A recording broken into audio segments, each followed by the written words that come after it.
Assalamualaikum warahmatullahi wabarakatuh. Nama saya Eldis Kholiso. NIM saya 1219110108. Saya dari kelas SI 19C Malam. Video ini saya buat dalam rangka untuk memenuhi tugas ujian akhir semester 4 mata kuliah praktikum akuntansi.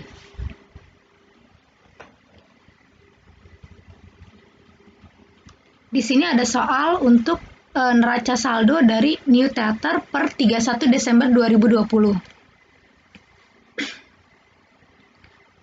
Ada akun kas, posisi di debit 1.700.000, perlengkapan suppliers, posisi di debit 900.000, asuransi dibayar di muka, posisi di debit 2.400.000, iklan dibayar di muka, posisi di debit 3 juta, gedung posisi di debit 80 juta, akumulasi penyusutan gedung posisi di kredit 16 juta, peralatan posisi di debit 25 juta, akumulasi penyusutan peralatan posisi di kredit 7.500.000, utang usaha posisi di kredit sebesar 5 juta, utang hipotek posisi di kredit sebesar 10 juta,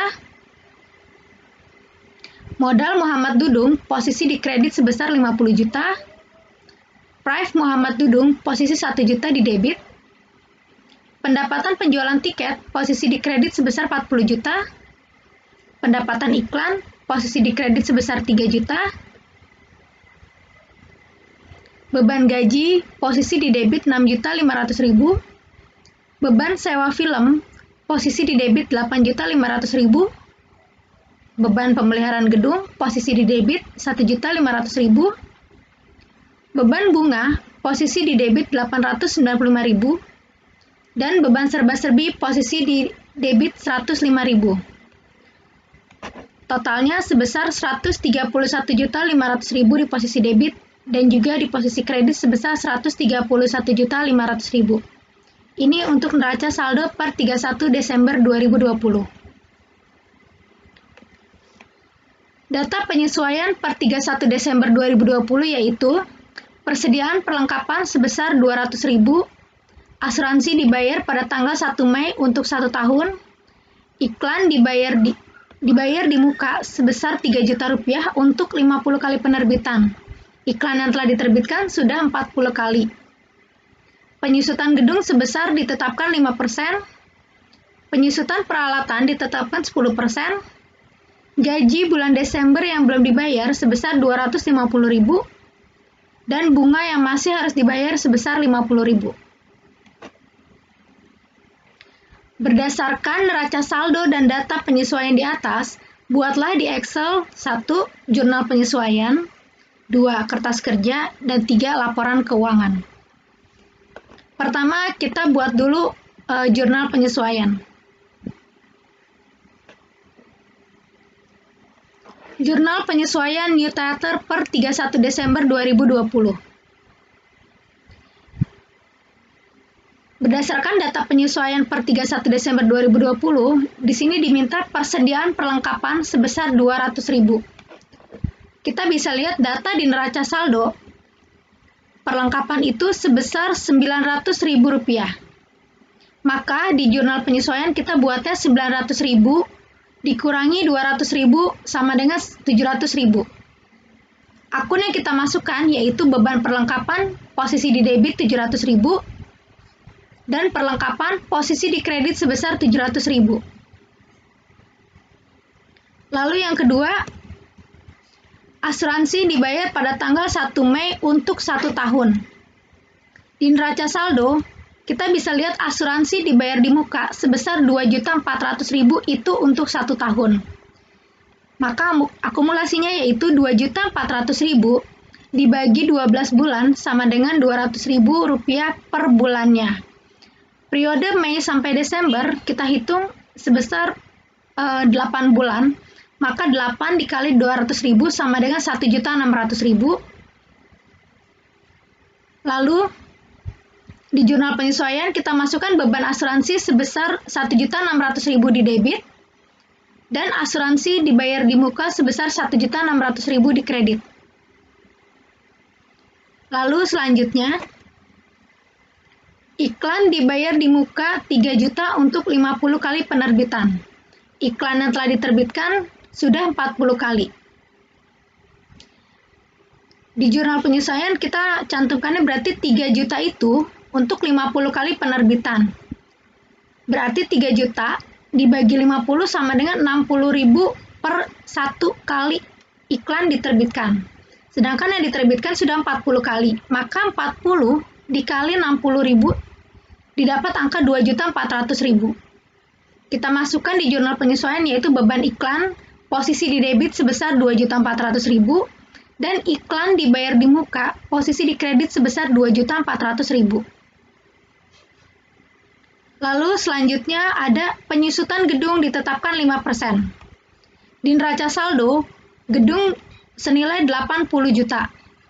Maka kita masukkan di jurnal penyesuaian yaitu 80 juta dikali 5% sama dengan 4 juta. Maka kita masukkan akun beban penyusutan gedung sebesar 4 juta posisi di debit dan akumulasi penyusutan gedung sebesar 4 juta posisi di kredit. Lalu penyusutan peralatan ditetapkan 10%. Di neraca saldo, peralatan sendiri senilai 25 juta. Maka di jurnal penyesuaian kita masukkan 25 juta dikali 10% sama dengan 2.500.000. Akun yang kita masukkan yaitu beban penyusutan peralatan, posisi di debit 2.500.000 dan akumulasi penyusutan peralatan, posisi di kredit sebesar 2.500.000. Selanjutnya, di sini gaji bulan Desember yang belum dibayar sebesar 250.000. Lalu kita masukkan saja ke beban gaji sebesar 250.000 posisi di debit dan hutang gaji sebesar 250.000 posisi di kredit. Yang terakhir, bunga yang masih harus dibayar sebesar 50.000. Kita masukkan seperti yang tadi, beban bunga posisi di debit 50.000 dan hutang bunga posisi di kredit sebesar 50.000. Maka total angka di jurnal penyesuaian sebesar 11.500.000 posisi di debit dan 11.500.000 posisi di kredit. Ini sudah balance ya di jurnal penyesuaian New Theater per 31 Desember 2020. Selanjutnya kita bikin neraca lajur. Untuk neraca lajur di sini ada neraca saldo, jurnal penyesuaian, neraca saldo yang disesuaikan, laba rugi, dan neraca. Langkah yang pertama, kita buat neraca saldo. Jadi, akun yang ada di neraca saldo yang pertama kali kita buat, kita tinggal pindahkan aja. Dari akun kas sampai akun beban serba-serbi. Begitupun posisinya, itu harus sesuai. Apabila di debit, posisinya tetap di debit. Apabila di kredit, posisinya tetap di kredit. Kita tinggal pindahkan ke sini. Kas, perlengkapan suppliers, sampai ke beban serba-serbi. Hasilnya harus sama ya, balance 131.500.000 sesuai dengan neraca saldo yang tadi awal kita buat sebelumnya. Lalu selanjutnya, ada jurnal penyesuaian. Ini sama halnya dengan neraca saldo, kita tinggal pindahkan saja. Dari ayat jurnal penyesuaian, akunnya apa saja, posisinya di sebelah mana, kita tinggal pindahkan. Misal di sini ada beban perlengkapan, posisi di debit 700.000. Maka di sini juga ada beban perlengkapan, posisi di debit 700.000. Sama ya. Lawannya beban perlengkapan kan perlengkapan sebesar 700.000. Kita tinggal pindahkan saja. Perlengkapan, posisi 700.000 di kredit. Hasil yang didapat yaitu sebesar 11.500.000 sama dengan jurnal penyesuaian yang tadi kita sudah buat. Di sini 11.500.000. Sama ya.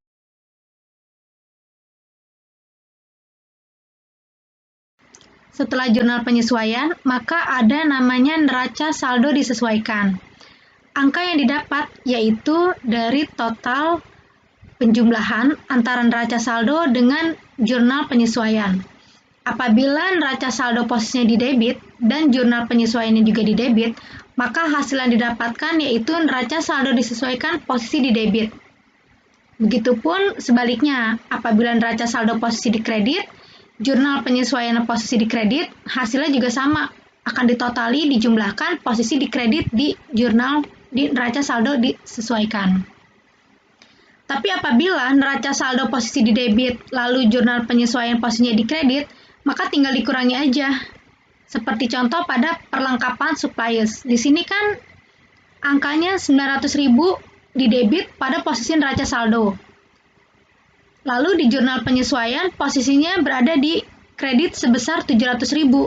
Maka neraca saldo yang disesuaikan kita tinggal dijumlahin aja, tinggal dikurangi. 900.000 dikurangi 700.000 sama dengan 200.000. Kenapa dikurangi? Karena ini posisinya di debit, sedangkan ini posisinya di kredit. Jadi kita harus kurangin. Ini kita totalin semua ya, dari atas sampai bawah.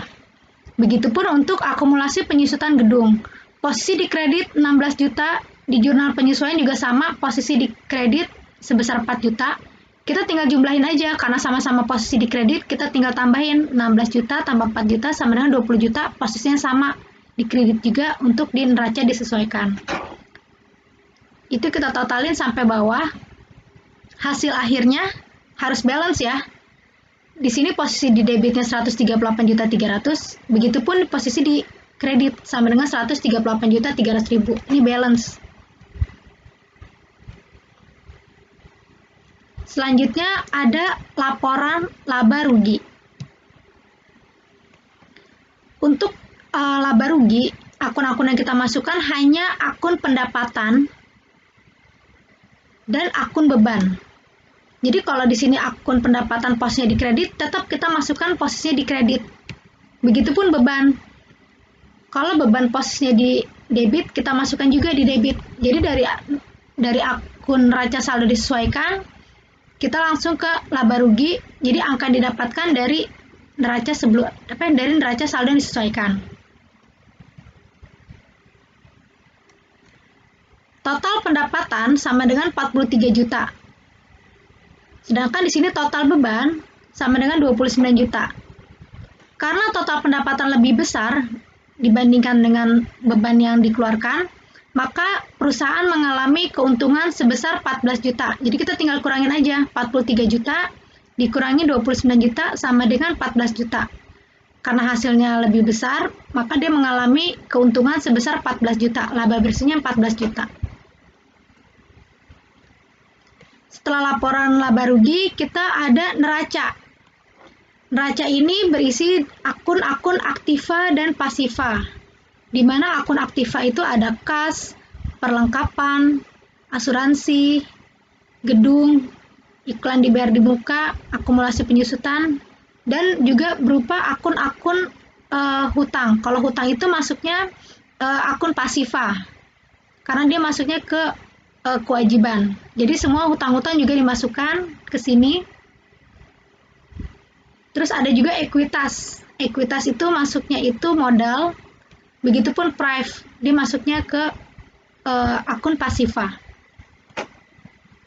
Setelah didapatkan, di sini angkanya kita lihat posisinya di debit 109.300.000, posisi di kreditnya itu 95.300.000. Tapi begitu kita tambahkan dengan laba bersih, karena tadi mengalami keuntungan, maka ada laba sebesar 14 juta. Kita masukkan saja di sini 14 juta. Kalau ditotalkan hasilnya balance. Jadi 109.300.000.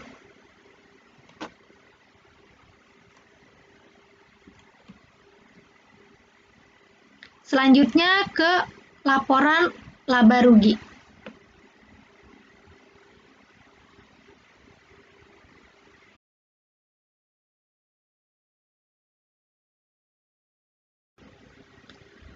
Laporan laba rugi New Tether per 31 Desember 2020.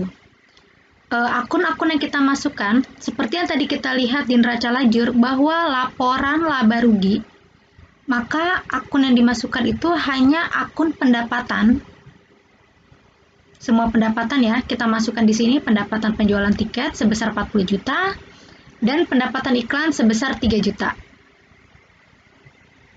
Begitupun akun beban-beban. Jadi semua beban-beban dari beban gaji, beban sewa film, sampai ke beban penyusutan peralatan kita masukkan juga.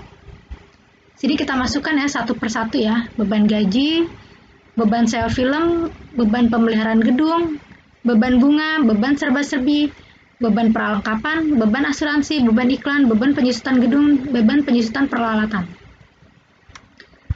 Total beban yang didapat itu 29 juta. Total pendapatannya 43 juta. Seperti yang tadi saya jelaskan di laporan laba rugi sebelumnya, bahwa total pendapatan itu lebih besar dibanding dengan total beban. Maka tinggal kita kurangin total pendapatan dikurangi total beban sebesar masih dijumlahkan totalnya 14 juta. Berarti posisinya perusahaan mengalami keuntungan ya sebesar 14 juta. Lalu selanjutnya kita ke perubahan ekuitas. Perubahan ekuitas New Theater per 31 Desember 2020, di mana modal awal Muhammad Dudung sebesar 50 juta. Tadi kita bisa lihat ya di neraca lajur, modal Muhammad Dudung itu sebesar 50 juta. Lalu di sini ada laba bersih. Laba bersih tadi kita sudah buat di laporan laba rugi mengalami keuntungan laba bersih sebesar 14 juta. Kita masukkan aja angkanya 14 juta. Lalu dia ada prive sebesar 1 juta. Berarti laba bersih dikurangin prive itu sama dengan 13 juta, itu disebut kenaikan modal. Maka modal akhirnya itu kenaikan modal ditambah dengan modal awal, total 63 juta. Selanjutnya kita ke neraca. Tadi juga di neraca lajur ada juga ya neraca yang seperti saya sudah jelaskan bahwa neraca terdiri dari akun aktiva dan pasiva. Di sini kita tinggal pindahkan aja yang termasuk akun aktiva, ada aktiva lancar, aktiva tidak lancar, dan biaya dibayar di muka. Akunnya apa aja kita tinggal pindahin tadi dari laporan neraca lajur. Ada kas, perlengkapan, peralatan, gedung. Ini disebut aktiva lancar. Terus aktiva tidak lancar, ada akumulasi penyusutan gedung, akumulasi penyusutan peralatan, disebutnya aktiva tidak lancar. Dan biaya dibayar di muka, seperti asuransi dibayar di muka dan iklan dibayar di muka. Total aktiva lancar sebesar 106.900.000. Total aktiva tidak lancarnya sebesar 30 juta. Total biaya dibayar di muka sebesar 1.400.000. Kita tinggal totalin aja ya. Dari total aktiva lancar dikurangi aktiva tidak lancar, ditambah juga total biaya dibayar di muka. Jumlah aktivanya sebesar 78.300.000. Begitupun yang di akun pasiva. Akun pasiva terdiri dari hutang-hutang dan juga ekuitas atau modal. Karena di sini tadi hutang-hutang kita masukin utang usaha ada 5 juta, utang hipotek sebesar 10 juta, utang bunga 50.000, dan utang gaji 250.000. Jadi total hutang atau total kewajiban sebesar 15.300.000. Tadi modal akhir kita udah dapatkan di laporan perubahan ekuitas ya sebesar 63 juta. Maka di neraca kita masukkan aja langsung 63 juta. 63 juta ditambah dengan total kewajiban sebesar 15.300.000. Totalnya adalah 78.300.000. Ini udah balance ya. Sama-sama aktivanya 78.300.000, pasifanya juga 78.300.000. Oke, sekian video yang saya buat. Kurang lebihnya saya mohon maaf. Mudah-mudahan video ini berguna dan untuk menambah nilai ujian akhir semester 4 mata kuliah praktikum akuntansi. Sekian dari saya. Wassalamualaikum warahmatullahi wabarakatuh.